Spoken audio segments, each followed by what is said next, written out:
শুক্রবার বামফ্রন্টের উদ্যোগে সারা দেশব্যাপী কর্মসূচির অঙ্গ হিসাবে এক বিক্ষোভ মিছিল সংগঠিত হয়। এই মিছিল শুরু হয় সিপিআইএম সদর দপ্তর থেকে।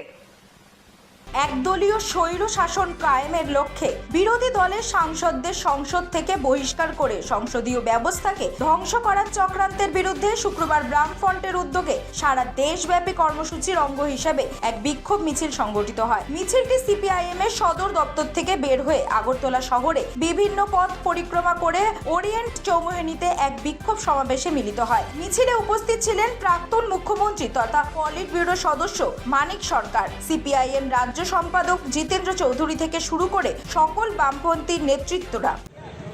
সারা দেশের সাথে এই রাজ্যের সমস্ত অংশের মানুষ নিশ্চয়ই এটা অবগত আছেন। এই যে সাম্প্রতিক আমাদের দেশের সংসদের শীতকালীন অধিবেশন হয়ে গেল, এই অধিবেশন চলাকালীন সময়েতে আজ থেকে 22 বছর আগে সংসদে সন্ত্রাসবাদীদের হামলা হয়েছিল। এমন এই দিনে আমাদের দেশের যে নতুন সংসদ বাড়ি 20,000 কোটি টাকার বেশি টাকা খরচ করে নির্মাণ করা হয়েছে, যেটা সম্পর্কে আমাদের দেশের প্রধানমন্ত্রী, স্বরাষ্ট্রমন্ত্রী এবং শাসক দল গর্ব করে বলছেন এটা শুধু সৌন্দর্য এবং সুযোগ সুবিধার দিক থেকে পৃথিবীর অন্যতম ইমারত নয়, এটা সুরক্ষার দিক থেকেও অন্যতম একটা ইমারত তৈরি হয়েছে। আর সেই ইমারতেই অর্থাৎ সেই সংসদ ভবনেই এই যে সংসদ ভবন আক্রান্ত হওয়ার 22 বছরের একই দিনে দুজন যুবক, একজন বিজেপি সাংসদের তার সুপারিশ বলে সেই সংসদ ভবনে ঢুকে লাফ দিয়ে লোকসভার যে ভেতরে কক্ষের ভেতর নেমে সেখানে হলুদ রং ছড়িয়েছেন। এই যে ঘটনা, এটা আগামী দিন যে ভারতীয় সংসদের বা সাংসদদের প্রধানমন্ত্রী থেকে শুরু করে সকল অংশের নিরাপত্তার জন্য যে একটা বিরাট ত্রুটি এটা প্রমাণ করল। এটা নিয়ে যাতে প্রধানমন্ত্রী এবং স্বরাষ্ট্রমন্ত্রী বা যে কেউ তারা সংসদের উভয় কক্ষে বিবৃতি দেন, এটা নিয়ে বিরোধীরা দাবি উত্থাপন করছিলেন। আর সেই ঠুনকো অপরাধে এই দাবি উঠানোর অপরাধে অজুহাতে 146 জন সাংসদকে সেখানে গোটা অধিবেশনের জন্য বহিষ্কার করে দেওয়া হয়েছে। এই ঘটনা নজিরবিহীন, ভারতীয় সংসদের জন্য, ভারতীয় গণতন্ত্রের জন্য একটা কলঙ্কজনক অধ্যায়। কিন্তু কেন শাসক দল এটা করল? এটা করেছে কারণেই এই সরকারের মেয়াদ শেষ হচ্ছে। ভারতীয় জনতা পার্টি বিভিন্ন কায়দা কৌশল, কালো টাকা ইত্যাদি ব্যবহার করে কিছু কিছু রাজ্যে নির্বাচনে দিচ্ছেন।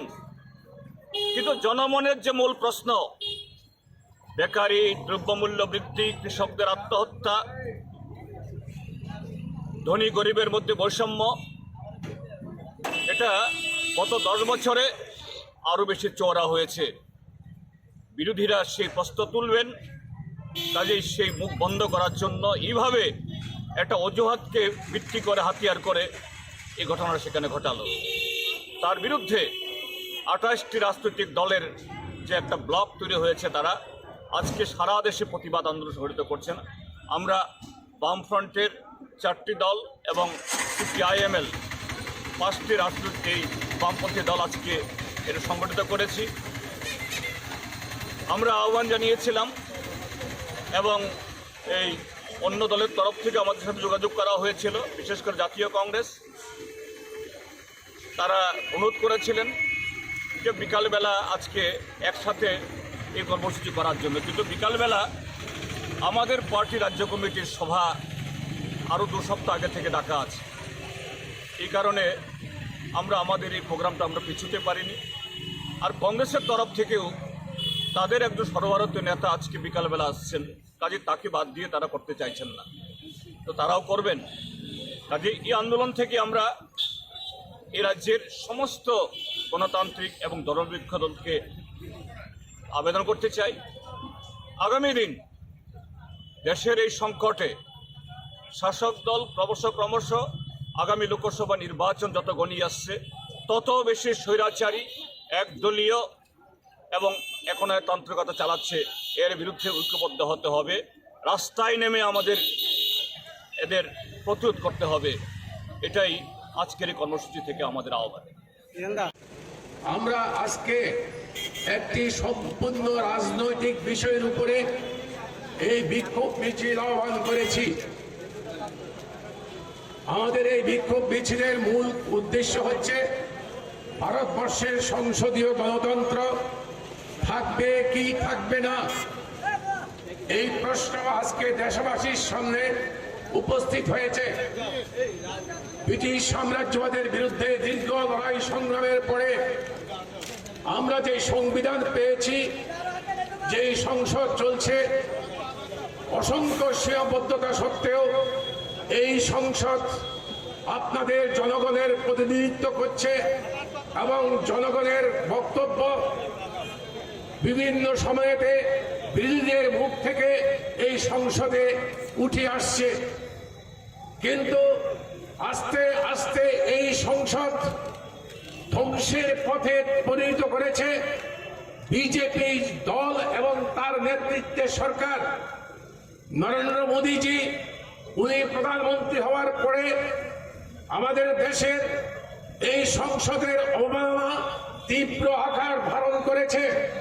আপনারা যা শুনে থাকবেন, আজ থেকে 22 বছর আগে সন্ত্রাসবাদীরা ভারতীয় পার্লামেন্টে আক্রমণ সংগঠিত করেছিল এবং নিরাপত্তা বাহিনী জওয়ানরা শহীদের মৃত্যুবরণ করেছিল।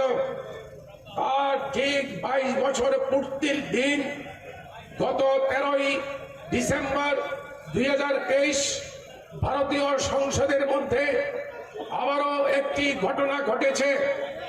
এই ঘটনা এর মধ্যে আপনারা জানেন, 2 জন যুবক অনুমতি নিয়ে ওরা লোকসভার দর্শক আসনে বসেছিল।